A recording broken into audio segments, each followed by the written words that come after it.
स्वागत है दोस्तों। Most important Bihar police GK GS question 2023 में भी आप लोगों का स्वागत है। बिहार पुलिस के जो भी कैंडिडेट हैं उनके लिए काफ़ी महत्वपूर्ण साबित होने वाला है ये वीडियो, तो आप लोग शुरू से अंत तक बने रहें। इसमें जितने भी प्रश्न लिए गए हैं वो दोस्तों प्रीवियस ईयर से लिए गए हैं और बिहार पुलिस का जो भी सिलेबस है उसी पर आधारित प्रश्न बनाए गए हैं, तो आपके लिए काफ़ी महत्वपूर्ण साबित होने वाला है। तो आइए वीडियो की शुरुआत करते हैं बिना देरी किए हुए। पहला प्रश्न है दोस्तों कि पृथ्वी पर दिन और रात होते हैं, किसके कारण होते हैं? दैनिक गति के कारण, वार्षिक गति के कारण, छमाही गति के कारण, तिमाही गति के कारण। तो इसका राइट आंसर है दोस्तों आपका दैनिक गति के कारण। आपका दिन और रात की जो घटना है पृथ्वी की अपनी धुरी पर जो घूमने का जो परिणाम है उसी के कारण आपका होता है। यदि एक क्वेश्चन आता है कि यदि पृथ्वी पर सूर्य के चारों ओर घूमना बंद कर दे तो क्या होगा, तो अगर घूमना बंद कर दे तो दोस्तों पूरे अक्षांशों पर एक साथ समान जलवायु स्थिति रहेगा। अगर उत्तरी ध्रुव पर अगर दिन है तो दिन ही रहेगा और दक्षिणी ध्रुव पर रात है तो रात ही रहेगा, उसमें परिवर्तन नहीं आएगा। आप लोग जानते हैं कि पृथ्वी पर घूमने के कारण 6 महीना उत्तरी ध्रुव पर दिन रहता है, 6 महीना रात होता है, लेकिन बट अगर न घूमे तो जैसा है तैसा ही रहेगा। आइए अगले प्रश्न की ओर आते हैं। अगला जो प्रश्न है कि इन्वेस्टर प्रोडक्शन फंड किस संस्था ने स्थापित किया? पूंजी मुद्दे ने, डीएलएफ ने, या सेबी ने, या अन्य ने? तो इसका राइट आंसर है दोस्तों आपका सेबी ने। अगर सेबी की बात किया जाए तो सेबी का फुल फॉर्म होता है securities and exchange board of India, और इसकी स्थापना की बात किया जाए तो 1992 में, माने 1992 ईस्वी में इसकी स्थापना हुआ दोस्तों, और इसका मुख्यालय आपका मुंबई में है। और सेबी के वर्तमान अध्यक्ष के बारे में अगर बात किया जाए तो वो अजय त्यागी हैं, अभी याद रखिएगा ये सब बातें। आइए अगले प्रश्न की ओर आते हैं। अगला जो प्रश्न है कि कुंडापुर एवं करवार कच्छ वनस्पति स्थान कहाँ स्थित है? केरल राज्य में, कर्नाटक राज्य में, तमिलनाडु राज्य में, त्रिपुरा राज्य में? तो इसका राइट आंसर है दोस्तों कर्नाटक राज्य में। कर्नाटक की बात किया जाए तो वहाँ बहुत सारे राष्ट्रीय उद्यान है, उसमें एक प्रसिद्ध राष्ट्रीय उद्यान है जिसका नाम है बांदीपुर राष्ट्रीय उद्यान, जो बाघों के लिए प्रसिद्ध है, और बाघों की आबादी में भारत तीसरी स्थान पर आता है। और कर्नाटक की और महत्वपूर्ण राष्ट्रीय उद्यान अंशी राष्ट्रीय उद्यान है, बनेरघट्टा राष्ट्रीय उद्यान है, कुद्रेमुख राष्ट्रीय उद्यान है, और नागरहोल राष्ट्रीय उद्यान है। ये भी आप लोग याद रखिएगा। आइए अगले प्रश्न की ओर आते हैं। अगला जो प्रश्न है कि भारत की प्रथम बहुउद्देशीय परियोजना किस नदी पर बनाई गई है? कावेरी नदी पर, गंडक नदी पर, दामोदर नदी पर, या यमुना नदी पर? इसका राइट आंसर है दोस्तों आपका दामोदर नदी पर। दामोदर नदी की अगर बात किया जाए तो इसका जो उद्गम स्थल है छोटा नागपुर का पठार है, और इस नदी का जो मुहाना मिलता है वो हुगली नदी और रूपनारायण नदी का पर मुहाना इसका जाकर मिलता है। और दामोदर नदी पर 4 महत्वपूर्ण बांध है जिनको आप लोग याद रखिएगा।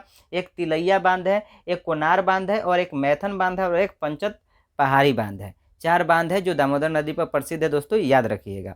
अब अगले प्रश्न की ओर आते हैं। अगला जो प्रश्न है कि पृथ्वी का सबसे भीतरी वाला भाग क्रोड किसका बना होता है? तांबा और जस्ता का, निकल और तांबा का, लोहा और जस्ता का, लोहा और निकेल का? तो इसका राइट आंसर है दोस्तों लोहा और निकेल का बना होता है। पृथ्वी का सबसे भीतरी जो भाग होता है क्रोड, या इसे नीफे कहा जाता है। नीफे का मतलब नी से क्या हो गया, निकेल हो गया, एफ से हो गया फेरस, माने लोहा और निकेल का बना होता है। पृथ्वी अगर बात किया जाए पृथ्वी की आंतरिक संरचना की तो इसको 3 भागों में बांटा जाता है, क्रस्ट, मेटल और क्रोड।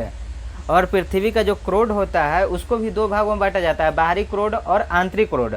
और बाहरी जो क्रोड होता है दोस्तों वो पृथ्वी के चुंबकीय क्षेत्र के लिए जिम्मेवार होता है। अगले प्रश्न की ओर आते हैं। अगला जो प्रश्न है कि मैग्नीज के उत्पादन में भारत का दूसरा स्थान है और प्रथम स्थान पर कौन सा देश है? तो प्रथम स्थान पर आपका जो देश है दोस्तों, इसमें 4 ऑप्शन दिए गए हैं, फ्रांस, रूसी संघ, कनाडा और संयुक्त राज्य अमेरिका। तो इसका राइट आंसर है आपका रूसी संघ। रूसी संघ मैग्नीज के उत्पादन में पहला स्थान आता है। और भारत की बात किया जाए तो भारत में मैग्नीज उत्पादन में सबसे बड़ा जो राज्य है वो आपका उड़ीसा है। कौन सा राज्य है? उड़ीसा राज्य है दोस्तों, याद रखिएगा। और उड़ीसा का पुराना नाम कलिंग था, और राउरकेला उड़ीसा की औद्योगिक राजधानी के रूप में जाना जाता है।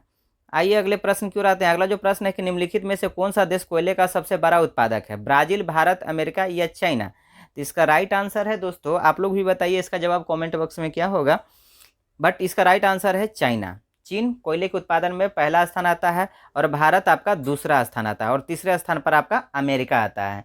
बात करें बाजार में 4 प्रकार के कोयला पाया जाता है दोस्तों, जिन्हें आप याद रखिएगा, एंथ्रासाइड, बिटुमिन्स, लिग्नाइट और पीट, ये कोयले के प्रकार होते हैं। चलिए अगले प्रश्न की ओर आते हैं। अगला जो प्रश्न है कि इनमें किसको जापान का मैनचेस्टर कहा जाता है? ओसाका, टोक्यो, नागासाकी या योकोहामा? तो इसका राइट आंसर है ओसाका। ओसाका को जापान का मैनचेस्टर के रूप में जाना जाता है क्योंकि यह जापान की एक महत्वपूर्ण कपड़ा केंद्र है। याद रखिए, कपड़ा केंद्र होने के कारण इसको जापान का मैनचेस्टर कहा जाता है। जापान का एक राजधानी है टोक्यो, जिसका पूर्व नाम ईदो था, और हिरोशिमा जापान की होन्शु द्वीप पे स्थित है, और नागासाकी जापान की क्यूशु द्वीप पे स्थित है। ये भी आप बात याद रखिएगा।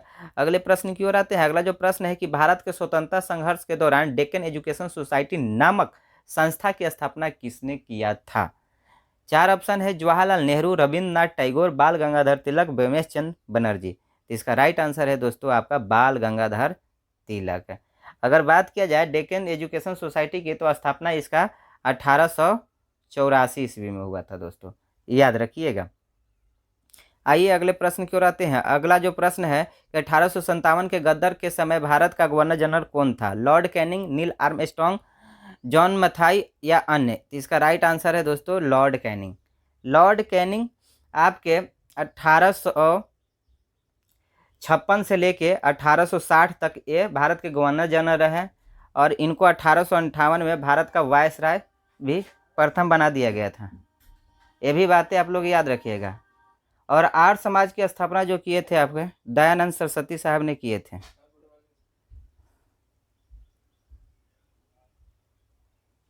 दोस्तों, भारत भारतीयों के लिए नारा किस संस्था ने दिया था?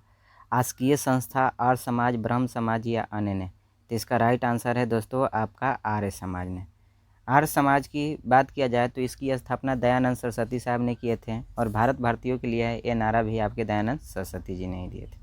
चलिए अगले प्रश्न की ओर आते हैं। अगला जो प्रश्न है कि विंध्याचल और सतपुरा पहाड़ियों के बीच से होकर बहने वाली नदी कौन सी है? नर्मदा नदी, सिंधु नदी, कोसी नदी या गोदावरी नदी? तो इसका राइट आंसर है दोस्तों नर्मदा नदी। नर्मदा नदी का उद्गम स्थल की अगर बात किया जाए तो ये आपका अमरकंटक जो मध्य प्रदेश में है, यहाँ से इसका उद्गम स्थल है। और नर्मदा नदी किस राज्यों से होकर बहती है? तो मध्य प्रदेश, गुजरात और महाराष्ट्र राज्य से होकर ये बहती है दोस्तों। और यह नदी गुजरात के भरूच जिले के पास अरब सागर में जाके दोस्तों मिल जाती है। और 2 बातें और याद रखिएगा, नर्मदा और ताप्ती 2 ऐसी नदियां हैं जो पश्चिम की ओर बहती है, और नर्मदा और ताप्ती ही ऐसी नदी है जो डेल्टा नहीं बनाती है दोस्तों, याद रखिएगा। ये डेल्टा बनाती ही नहीं है। अगर पूछेगा कि भारत की कौन सी ऐसी नदी है जो डेल्टा नहीं बनाती है, तो नर्मदा और ताप्ती। तो ये महत्वपूर्ण 12 प्रश्न थे दोस्तों। अगर ये वीडियो अच्छा लगा है तो इस चैनल को लाइक कीजिए, सब्सक्राइब कीजिए, अपने दोस्तों को भी शेयर कीजिए। तब तक के लिए थैंक यू। जय हिंद, वंदे मातरम।